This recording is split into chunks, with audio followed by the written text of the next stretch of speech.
భారతదేశ ఆర్థిక పరిస్థితిపై కేంద్ర ప్రభుత్వం విడుదల చేసిన తాజా ఆర్థిక సర్వే ఆశాజనక సంకేతాలను అందించింది.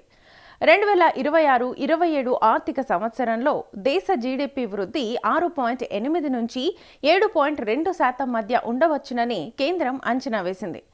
ఇది ప్రస్తుత ఆర్థిక సంవత్సరానికి అంచనా వేసిన 7.4%తో పోలిస్తే కొంచెం తక్కువే. అయినప్పటికీ దీనిని నిరాశగా చూడాల్సిన అవసరం లేదని సర్వే స్పష్టం చేసింది. ప్రపంచవ్యాప్తంగా ఉన్న ఆర్థిక అనిశ్చితుల మధ్య కూడా భారత్ స్థిరంగా ముందుకు సాగుతోందని పేర్కొంది. బడ్జెట్ సమావేశాల్లో భాగంగా కేంద్ర ఆర్థిక మంత్రి నిర్మలా సీతారామన్ 2025-26 ఆర్థిక సర్వేను లోక్సభలో ప్రవేశపెట్టారు.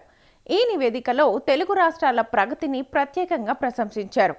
తెలంగాణలో ద్రవ్యోల్బణం 8.61% నుంచి 0.20%కి భారీగా తగ్గిందని వెల్లడించారు.